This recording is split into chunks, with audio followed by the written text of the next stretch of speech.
Halo semuanya, selamat datang di channel Fitra Eri. Di belakang saya ada salah satu seri yang cukup istimewa dari BMW, yaitu BMW seri 6.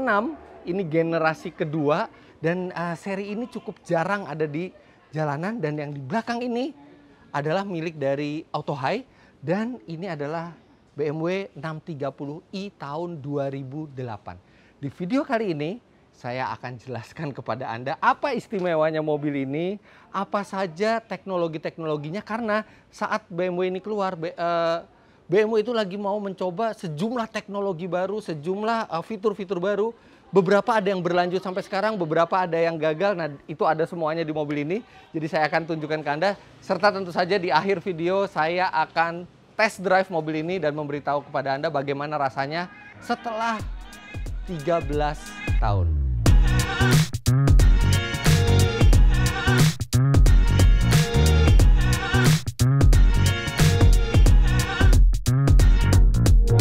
Berbicara seri 6 generasi yang ini, generasi kedua dengan kode bodi E63, tidak bisa lepas dari membahas bagian belakangnya karena ini yang paling kontroversial.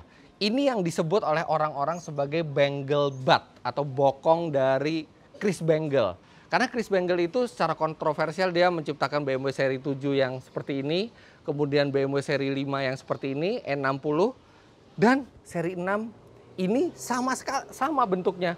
Tabrakan terjadi di bagian bagasi. Tapi sesungguhnya yang mendesain mobil ini ternyata bukan Chris Bangle, tapi Adrian von Hooydonk. Nah, chief desainernya BMW pada saat itu.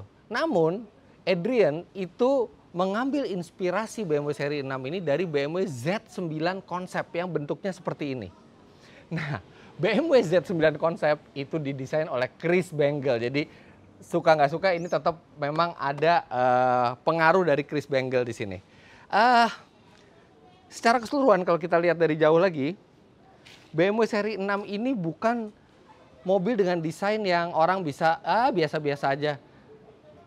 Ini entah Anda benci bentuknya atau Anda suka. Kalau saya sendiri suka, sama seperti ketika saya suka dengan Tesla Cybertruck. Bukan mobil yang cantik, tapi mobil yang unik dan secara tegas menunjukkan jati dirinya gitu. Jadi aneh, tapi keren. Apalagi setelah ini di BMW seri 6 tidak ada lagi yang meneruskan model desain seperti ini. Tapi kalau Anda tidak suka juga itu hak Anda karena ini adalah desain. Tapi yang jelas ini adalah salah satu BMW seri 6 yang paling bisa diingat bentuknya. Karena benar-benar bentuknya itu berbeda dari yang lainnya. Nah, secara keseluruhan BMW seri 6 ini basisnya adalah BMW seri 5 E60. Tapi dipendekkan sedikit kemudian dibuat sebagai coupe. Di Indonesia pada saat itu hampir tidak ada pesaing dari mobil ini. Karena CLS Class itu 4 pintu dari Mercedes-Benz.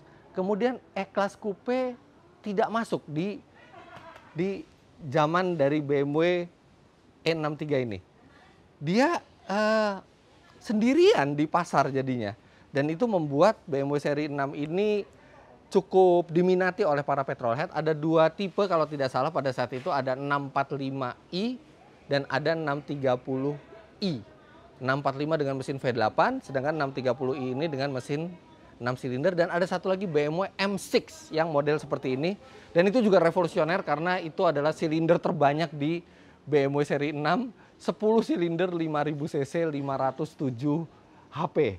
Tapi kita akan bahas yang ini adalah base model dari BMW seri 6, 630i.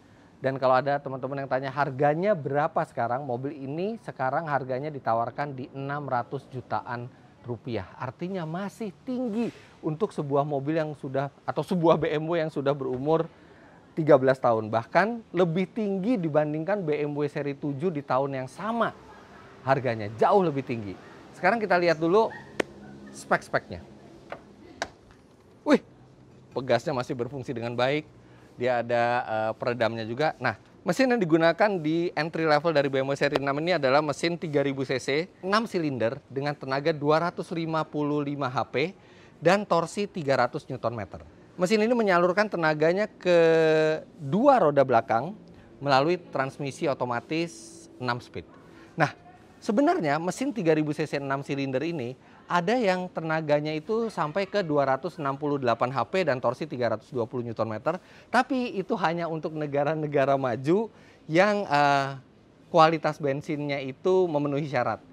Indonesia tidak dapat yang itu, tapi 255 HP masih tenaga yang cukup besar. Dia juga standarnya sudah ada strut bar di depan, karena mobil ini disiapkan bukan hanya lebih cantik untuk dilihat atau lebih menggugah emosional dibandingkan BMW seri 5 yang menjadi basisnya, tapi juga disiapkan menjadi mobil yang lebih dinamis. Namun kalau berbicara kedinamisan, karena ini adalah base model, jadi ban yang digunakan ini tidak mencerminkan ban yang sporty. Ini ban dengan lebar 235 mm, oke. Tebalnya 55, profilnya 55, dan ringnya 17. Ini 17 inci untuk mobil ini kerasa terlalu kecil dan bannya terasa terlalu tebal. Mungkin kalau dipakaikan 19 atau 20 inci baru pas kelihatannya. Tapi tentu saja seperti pemilik BMW seri 6 lainnya, seri 6 ini enak untuk dimodifikasi terutama di pelek. Tapi kalau membeli dalam keadaan bekas, saya suka yang seperti ini, yang benar-benar standar pabrik. Ini peleknya standarnya, bannya juga ukurannya standarnya. Walaupun kecil tapi lebih enak ketika membeli mobil bekas itu dalam keadaan standar. Nah sekarang kita lihat bagasinya lagi. Nah ini membukanya seperti ini ya, di logo. Bagasinya tuh kelihatannya pendek gitu ya, nggak besar gitu. Tapi kalau kita buka, panjang dia sampai ke dalam. Dan ini bukaannya juga lebar, jadi barang-barang itu bisa masuk banyak, bahkan golf bag yang besar pun itu bisa masuk ke sini. Dan itu penting karena banyak pemilik dari mobil ini ya memang gaya hidup untuk bermain golf. Jadi BMW memastikan bahwa ada cukup ruangan untuk golf bag, jadi kan keren. Kalau sehari-hari mungkin bawa seri 7 atau S-Class, begitu di weekend main golf bawa seri 6. Sama satu desain yang menarik ini adalah ducktail-nya di sini. Dan ini yang sudah facelift ya, jadi lampu remnya itu ada di bagasi seperti ini, lampu rem ketiganya.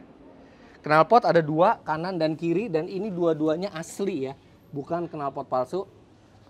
Jadi sporty sekali bentuknya.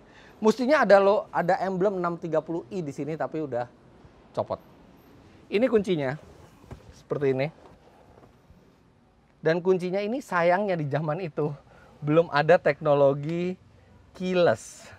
Jadi ini harus dipencet kalau mau masuk, pencet unlock. Kemudian ini harus dicolokkan ke sini. Dan baru kita start mesinnya. Tapi untuk kita yang terbiasa dengan mobil sekarang, ini kadang-kadang bisa jadi masalah. Karena sistem start stop engine-nya kan pakai tombol.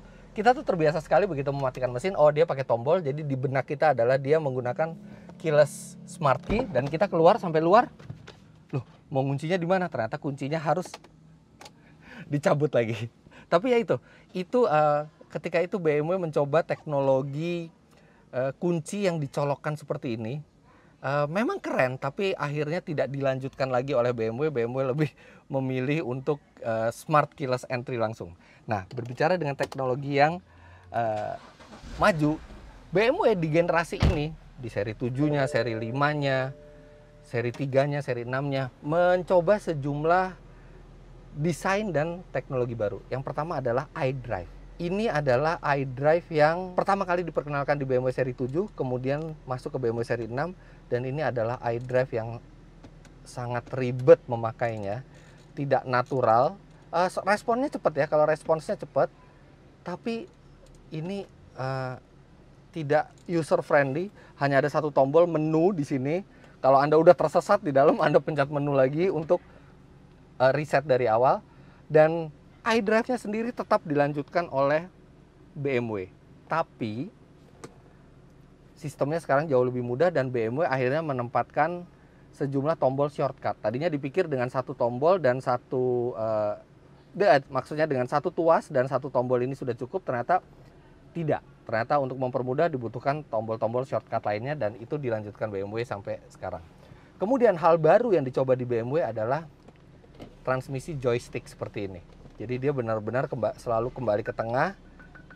Dan ini ternyata terbukti efektif sehingga BMW itu meneruskan teknologi joystick itu bahkan sampai sekarang. Hanya desainnya saja tapi secara prinsip kerjanya sama. AC sudah dual zone tapi tombolnya masih tombol fisik ya. Dan ini menyenangkan sekali tombol fisik ini. Kenapa ya nggak sampai sekarang gitu? Kenapa sekarang semuanya tombol gitu? Kenapa nggak tuas mekanikal seperti ini yang lebih natural? Dia tetap elektronik, dia tetap climate control, tapi ini enak sekali. Ini seperti juga yang ada di BMW Z4 yang kemarin saya review. Kemudian entertainment system, dia hanya ada CD, kemudian radio, dan tidak ada USB slot sama sekali. Zaman itu belum zamannya konektivitas gadget. Jadi di sini hanya ada tombol AUX 3,5 mm. Jadi jangan harapkan ada entertainment system yang canggih di mobil ini, semuanya basic. Nah, begitu udah buka ini ada STNK. Di STNK ini kita bisa tahu berapa pajak per bulannya. Ini adalah mobil pertama, jadi tidak ada progresif. 9,6 juta rupiah. Artinya memang mobil ini dihargai oleh kepolisian masih nilainya di 600 jutaan rupiah. Oh, ini unik ya, dia bisa ditinggikan juga. Dan ini proper sandaran tangannya. Secara desain, ini desainnya keren. Desainnya benar-benar driver oriented, Anda bisa lihat. Dan ini kulit, material empuk.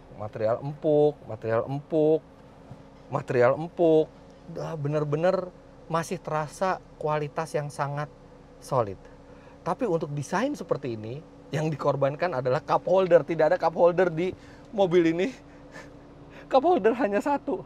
Ini aja di sini. Dan ini tinggal janjian sama penumpang siapa yang mau pakai cup holdernya.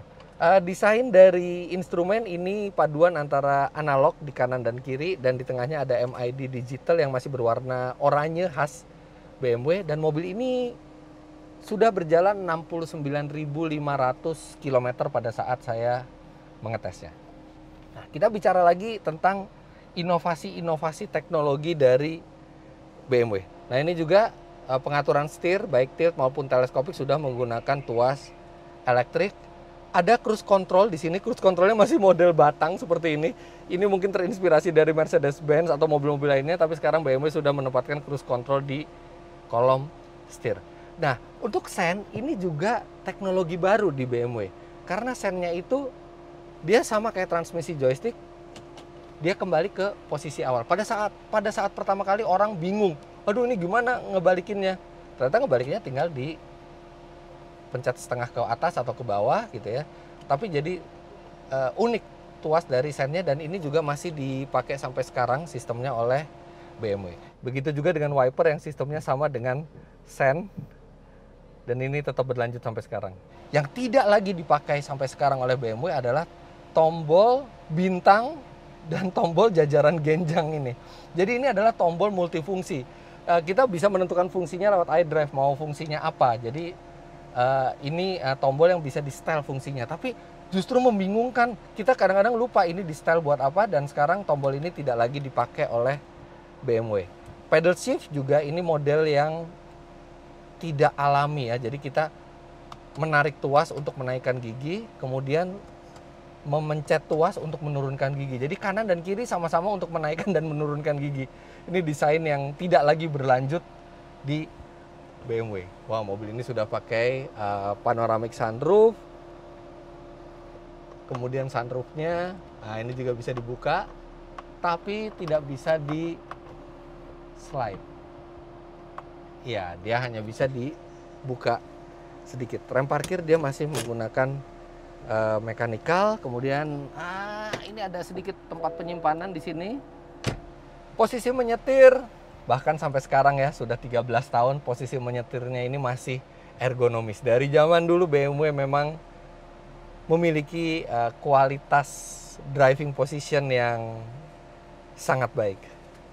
Nah, ini untuk membuka, menutup kunci di sini, tapi karena peraturan sekarang tidak boleh lagi menggunakan desain seperti ini, harus di sini ada unlock dan ada lock supaya lebih aman ketika orang dalam kondisi darurat. Oke, nah sekarang seri 6 walaupun bentuknya coupe dan ini seri 5 yang diperpendek, tapi belakangnya itu tetap disediakan kursi. Nah, selayak apa untuk duduk di belakang? Sekarang saya akan pindah.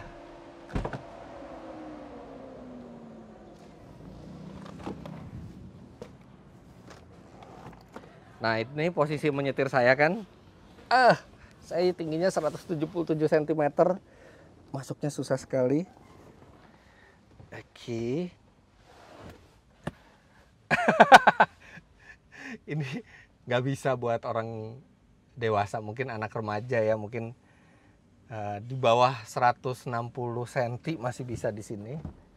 Dan kalau ini kita ke belakangin, oke, kaki saya nggak mentok, surprisingly, tapi kepala saya mentok ya. Ini karena bentuk coupe dan memang ini konsepnya 2+2, bukan 4 orang penumpang. Jadi memang hanya untuk anak lah di belakang. Tapi di belakang juga ada seat belt 4 titik. Seat belt 3 titik. Di kanan dan di kiri. Di sini tidak untuk diduduki, tidak ada seat beltnya juga. Tapi di sini ada, bukan armrest. Jadi di sini ada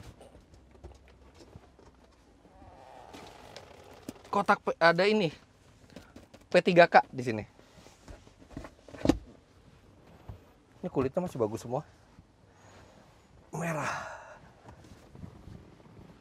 BMW seri 6 E63 ini adalah seri yang ditunggu-tunggu. Karena seri 6 pertama, generasi pertama itu dari tahun 76 sampai 89. Itu adalah BMW yang life cycle-nya paling panjang, 13 tahun.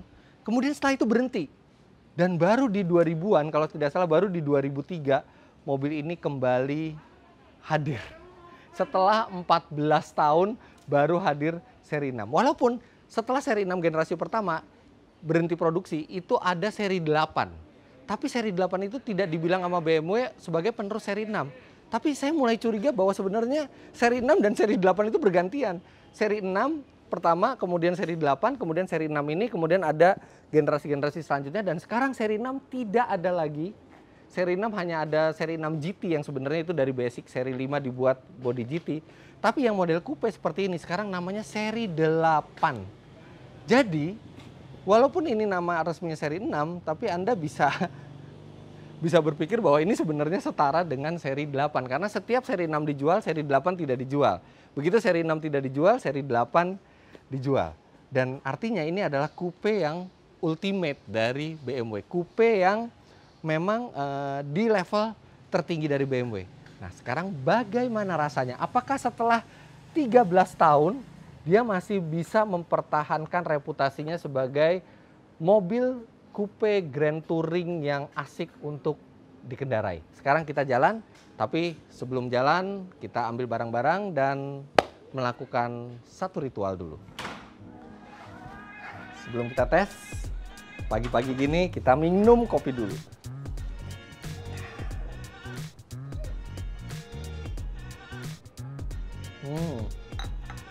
Ini kopi favorit saya setiap pagi untuk semangat memulai hari. Dan tentunya bikin mood jadi lebih positif. Sekarang let's go, kita tes BMW seri 6.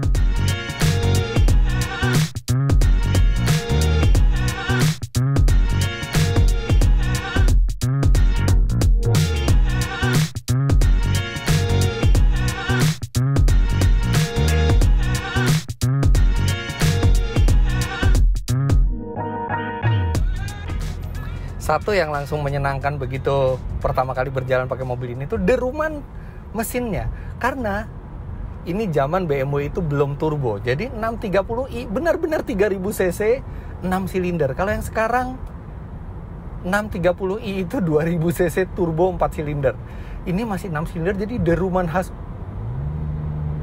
Nah, itu ada samar-samar 6 silinder yang khas sekali itu masih ada di sini. Dan seri 6 itu diciptakan untuk perjalanan jauh. Jadi tidak hanya untuk di dalam kota, dia dirancang sebagai mobil grand touring yang siap melahap kilometer, melahap ribuan kilometer. Makanya posisi duduknya enak dan satu yang menyolok di mobil ini, saya pikir itu tadinya hanya di 645 Ci, tapi ternyata di 630i juga. Kehalusannya, mesinnya halus, kemudian membawa mobil ini tuh halus gitu, kayak ayo dong bawa saya dalam jarak yang jauh. Dan ini kehalusannya masih terasa walaupun sudah 13 tahun. Anda mungkin bertanya-tanya bagaimana performanya.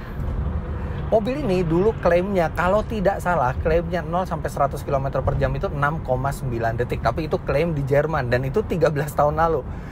Sekarang gimana akselerasi mobil ini setelah 13 tahun? Walaupun mobil ini memang service record di BMW. Kita lihat akselerasinya. Dan saya sudah mengetes sendiri di Indonesia dan ini hasilnya.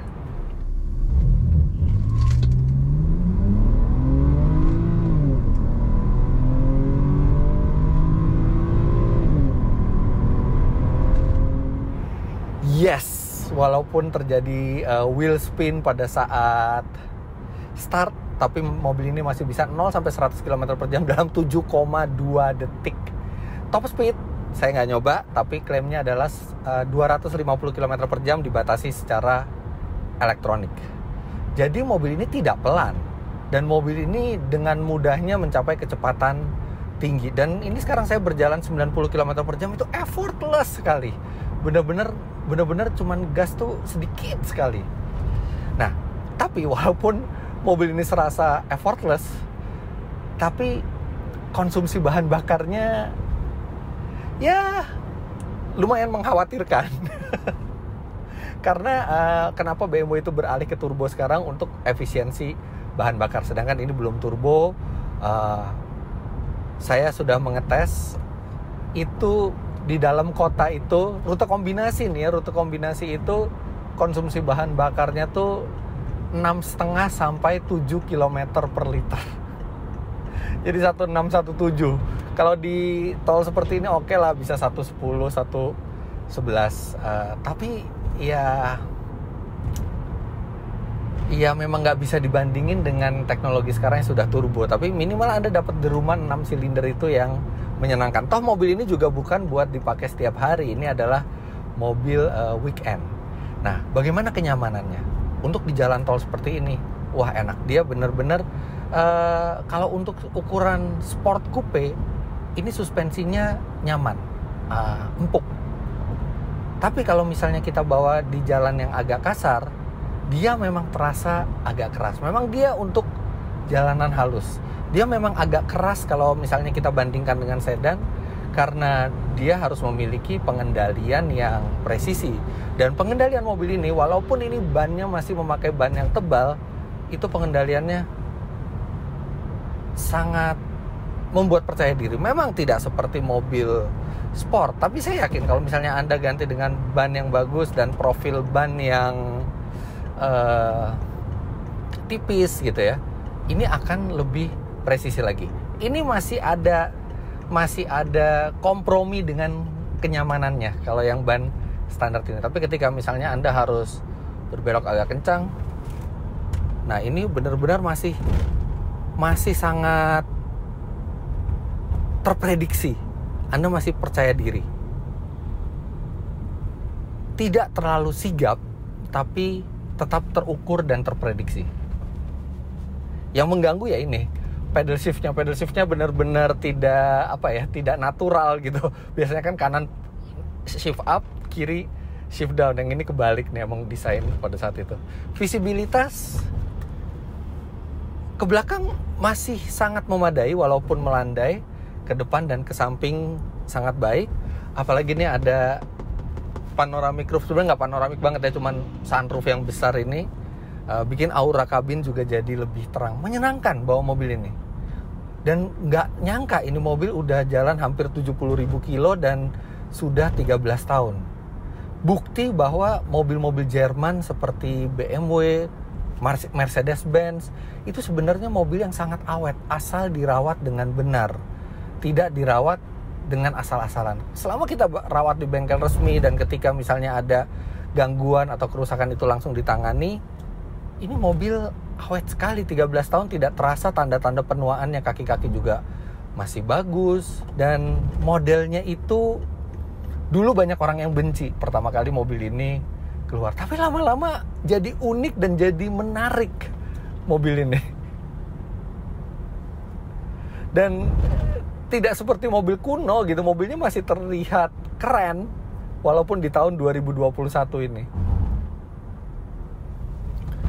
Jadi kesimpulannya, mobil ini walaupun harganya masih agak tinggi, tapi seri 6 rata-rata itu memang di atas 1 miliar ya.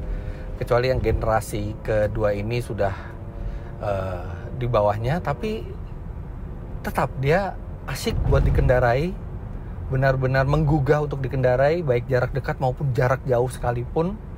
Menyenangkan, performanya kuat, konsumsi bahan bakarnya memang boros, tapi mobil ini tetap bisa membuat Anda tersenyum ketika membawanya di weekend. Nah, kalau bicara kelemahannya, ya tadi satu itu, dia konsumsi bahan bakarnya memang boros, kemudian tidak ada konektivitas apapun, iDrive-nya juga agak ribet. Jadi kalau misalnya Anda mau keep it original, oke, tapi kalau misalnya Anda ingin kemudahan, Anda harus memakai produk aftermarket untuk audionya. Serta pedal shift ini agak aneh memakainya, tapi sebagai mobil weekend untuk bersenang-senang, untuk menikmati privacy, mengemudi sendiri, ini mobil masih sangat up to date.